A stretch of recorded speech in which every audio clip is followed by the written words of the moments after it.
नमस्कार, आदाब, सत श्री अकाल, जय भीम, जोहार। मेरा नाम है नवीन कुमार। बीजेपी को बांग्लादेश का शुक्रिया अदा करना चाहिए दरअसल, क्योंकि बांग्लादेश ने हूबहू बीजेपी मॉडल लागू कर दिया, गुजरात मॉडल। मोदी बांग्लादेश के कट्टरपंथियों के आदर्श नायक की तरह उभरे हैं।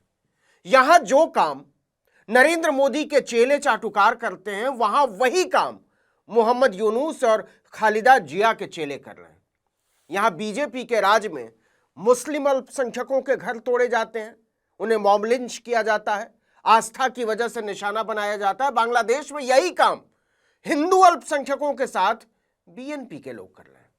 और इससे भी एक कदम आगे बढ़कर मोदी के रास्ते पर चलते हुए बांग्लादेश की संसदीय व्यवस्था से भी अल्पसंख्यकों को साफ करने के अभियान पर चल चुके हैं वहां के लोग। जैसे बीजेपी वाले न मुसलमानों को टिकट देते हैं और न वोट की उम्मीद रखते हैं, उसी तरह बीएनपी वाले भी न हिंदुओं को टिकट देंगे और न ही उनके वोट की उम्मीद रखेंगे। और अब तो बांग्लादेश का पूरा चुनावी ढांचा ही अल्पसंख्यकों के सफाये में लग गया है। आपको पता ही है कि शेख हसीना के तख्ता पलट के बाद बांग्लादेश में चुनाव होने जा रहे हैं। बेगम खालिदा जिया भी लड़ाई में उतर चुकी थी, लेकिन उनका निधन हो चुका है। उनके बेटे तारिक रहमान अब प्रधानमंत्री बनने की रेस में है। शेख हसीना देश छोड़कर भागने के बाद से ही भारत में है। तो जहां से शेख हसीना चुनाव लड़ा करती थीं, वहां से एक हिंदूवादी नेता चुनाव लड़ना चाहते थे। उनका नाम है गोविंद चंद्र प्रामाणिक। बहुत बड़े वकील हैं, ढाका के, राजधानी है ढाका। गोविंद बांग्लादेश जातीय हिंदू महाजोत के महासचिव भी हैं। जैसे भारत में विश्व हिंदू परिषद है या बजरंग दल है या हिंदू महासभा है, वैसे ही बांग्लादेश में हिंदू महाजोत है। लेकिन गोविंद प्रामाणिक चुनाव नहीं लड़ सकते, क्योंकि अपने उम्मीदवारी के पक्ष में प्रामाणिक ने जो प्रमाण पेश किए थे, उसे चुनाव आयोग ने प्रामाणिक मानने से इनकार कर दिया। देखिए, जिस सीट से उन्होंने नामांकन दाखिल किया है, वो सीट है बांग्लादेश की राजधानी ढाका की गोपालगंज सीट। हिंदूवादी गोविंद चंद्र प्रामाणिक ने निर्दलीय उम्मीदवार के तौर पर पर्चा दाखिल किया था। अब बांग्लादेश में कानून है कि अगर आप निर्दलीय उम्मीदवार के तौर पर चुनाव लड़ना चाहते हैं, तो कुल वोट के 1% लोगों की मंजूरी नॉमिनेशन पेपर के साथ जमा करना होगा। मतलब अगर आपके इलाके में मान लीजिए कुल 5 लाख वोट है, तो 5000 लोगों के नाम और उनके हस्ताक्षर की कॉपी जमा करवानी होगी। गोविंद चंद्र प्रामाणिक ने भी करवाया, लेकिन उनका नामांकन चुनाव आयोग ने रद्द कर दिया। क्यों? उनका आरोप है कि उनका नामांकन हिंदू होने की वजह से रद्द किया गया है। अब गोविंद प्रामाणिक का कहना है कि चुनाव आयोग के लोग जब लिस्ट को वेरीफाई करने पहुंचे, तो जिन लोगों ने साइन किया था वो डर के मारे मुकर गए। गोविंद बाबू का कहना है कि एक रात पहले खालिदा जिया की बांग्लादेश नेशनलिस्ट पार्टी के नेताओं ने प्रस्तावकों के घर जाकर धमकाया कि तुमको गिरफ्तार करवा लेंगे। एक हिंदू नेता तापोश हल्दर के साथ ये हो चुका था। उन्होंने भी इसी तरीके से नामांकन दाखिल किया था, उनको गिरफ्तार कर लिया गया। 2 और हिंदुओं ने चुनाव लड़ने का ऐलान किया, उन्हें भी धमकी दी गई और उन्होंने डर के मारे नॉमिनेशन वापस ले लिया। बांग्लादेश ने मोदी जी को एकदम नक्शे में उतार लिया है। उनकी सोच और नीतियों का परचम लहरा दिया है चुनाव में, क्योंकि यह बिल्कुल गुजरात मॉडल की फोटोकॉपी है। जरा याद कीजिए, सूरत सीट से कांग्रेस ने नीलेश कुंभानी को उतारा था।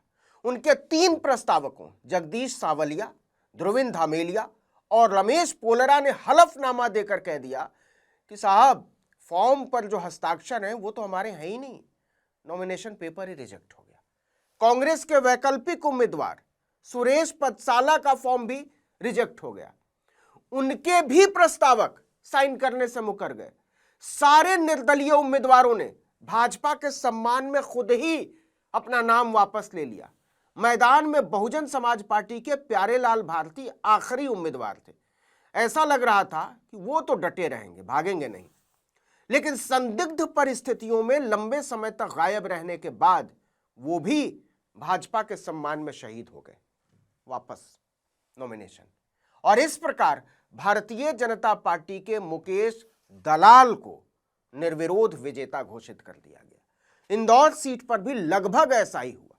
कांग्रेस उम्मीदवार अक्षय कांति बम ने नामांकन वापसी की आखिरी तारीख यानी 29 अप्रैल 2024 को अपना नामांकन ही वापस ले लिया और इसके तुरंत बाद वो बीजेपी में शामिल हो गए। क्या सम्मान है मोदी जी का। नतीजा, मुकाबला एक तरफा हो गया। बीजेपी के शंकर लालवानी ने 12.25 लाख वोटों के रिकॉर्ड अंतर से जीत हासिल की। उन्हें 12,26,000 वोट मिले और इसके बाद नंबर था नोटा का। नोटा पर 2,18,000 लोगों ने बटन दबाया। भाजपा ने इसे लोकतंत्र की जीत कहा था और इसका उत्सव मनाया था। तो बीजेपी को तो बांग्लादेश वालों को थैंक यू बोलना चाहिए कि वहां बिल्कुल वही हो रहा है जो मोदी जी के सम्मान में लोकतंत्र के नाम पर यहां होता रहा है।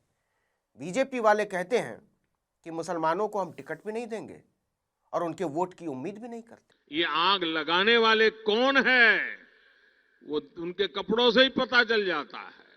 सेम टू सेम बांग्लादेश में हो रहा है कि हम हिंदुओं को टिकट भी नहीं देंगे और वोट भी नहीं चाहिए। बीजेपी वाले कहते हैं कि अगर मुसलमान ज्यादा फड़फड़ाएंगे तो हम उनको शांत कर देंगे। जब हम एक रहेंगे, नेक रहेंगे, तभी नेक रहेंगे, बटेंगे तो कटेंगे। बांग्लादेश वाले कह रहे हैं कि हिंदू ज्यादा फड़फड़ाएंगे तो हम उनको शांत कर देंगे। मतलब मोदी जी को शीशे में उतार लिया है पड़ोसियों ने। तो रामभद्राचार्य को, धीरेन्द्र शास्त्री को, अनिरुद्धाचार्य को और ऐसे तमाम लोगों को बांग्लादेश के सम्मान में आरती उतारनी चाहिए जो हमारे मोदी जी को इतना मान दे रहे हैं, खासकर ऐसे मुश्किल वक्त में जब डोनाल्ड ट्रंपवा खुले में कह रहा है कि मोदी हमको मक्खन लगाते हैं। Modi's a very good man. Yes. He's a good guy. He knew I was not happy. And it was important to make me happy. They do trade.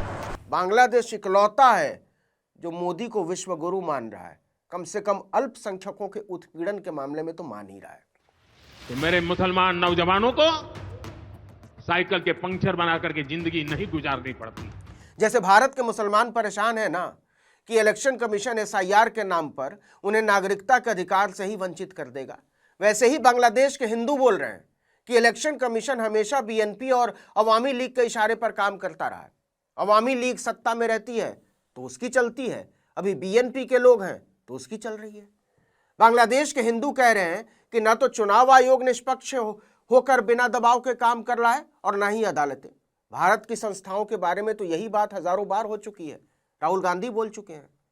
जैसे बीजेपी वाले कश्मीर और केरल में एकाध मुसलमानों को दिखाने के लिए चुनाव लड़ा लेते हैं, वैसे ही बांग्लादेश में बीएनपी और अवामी लीग वाले सजाने के लिए लड़ा लेते हैं। दोनों देशों में यह सिर्फ ढोंग है। देखिए, हम क्यों बोल रहे हैं कि बांग्लादेश ने एकदम मोदी मॉडल को शीशे में उतार लिया है, और खासकर गुजरात मॉडल को। इसको समझिए, गुजरात में लोकसभा की कुल 26 सीटें हैं। 2014 से 2024 तक 3 चुनाव में उसने कुल 78 उम्मीदवार उतारे और 77 ने जीत दर्ज की। केवल एक नहीं जीता 2024 में। लेकिन मुसलमान एक भी नहीं उतारा बीजेपी ने किसी भी चुनाव में। इसी तरह गुजरात विधानसभा में कुल 182 सीटें हैं। मोदी के मुख्यमंत्री बनने के बाद वहां अभी तक 5 बार विधानसभा के चुनाव हुए हैं। इनमें से किसी भी चुनाव में बीजेपी ने किसी भी मुस्लिम उम्मीदवार को टिकट ही नहीं दिया। बिल्कुल यही हाल उत्तर प्रदेश का, यही हाल मध्य प्रदेश का, यही हाल छत्तीसगढ़ का, यही हाल राजस्थान का, यही हाल बिहार का। किसी भी राज्य में एक भी टिकट नहीं, ना लोकसभा में ना विधानसभा में। अब जरा पूरे भारत की स्थिति भी देख लीजिए। 2014 से लेकर 2024 तक के लोकसभा चुनाव में 3 बार चुनाव हुए। बीजेपी ने कुल 1303 सीटों पर चुनाव लड़ा है।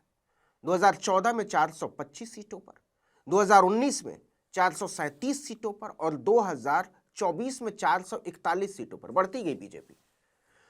तो कुल 1303 उम्मीदवारों में मुसलमान उतारे केवल 14, वो भी केरल और जम्मू कश्मीर जैसे राज्यों में जहां कोई विकल्प ही नहीं है। लेकिन समावेशी होने की बजाय बीजेपी खुले तौर पर मुस्लिम विरोधी होती गई। 2014 में 7 मुस्लिम उतारे, 2019 में घट के 6 हो गया और 2024 में तो केवल 1। और किसी भी चुनाव में जीता कोई नहीं। मोदी किसी भी मुस्लिम उम्मीदवार का प्रचार करने नहीं गए। इसीलिए हम बोल रहे हैं कि बीजेपी को, नरेंद्र मोदी को, उनके चेलों चाटुकारों को बांग्लादेश की आरती उतारनी चाहिए मोदी मॉडल फॉलो करने के लिए। क्योंकि उसने तो पूरे दिल से इस मॉडल के लिए थैंक यू मोदी जी बोला है। जैसे नरेंद्र मोदी ने मुस्लिम मुक्त संसद और मुस्लिम मुक्त विधानसभा का मॉडल बनाया और चलाया है ना, बिल्कुल वही मॉडल बांग्लादेश ने भी खड़ा करने की ठान ली है, रास्ते पर चल पड़ा है। आगे आगे देखिए होता है क्या। इस वीडियो में इतना ही, लेकिन अगर आपने आर्टिकल 19 इंडिया को अब तक सब्सक्राइब नहीं किया तो फौरन कर लीजिए, बेल आइकॉन दबाइए, घंटी जैसी आकृति लाइक कीजिए और कमेंट करके बताइए हमारा वीडियो आपको कैसा लगा। हमारा ट्विटर हैंडल है article19_India और मेरा ट्विटर हैंडल है नवीन जर्नलिस्ट। नमस्कार।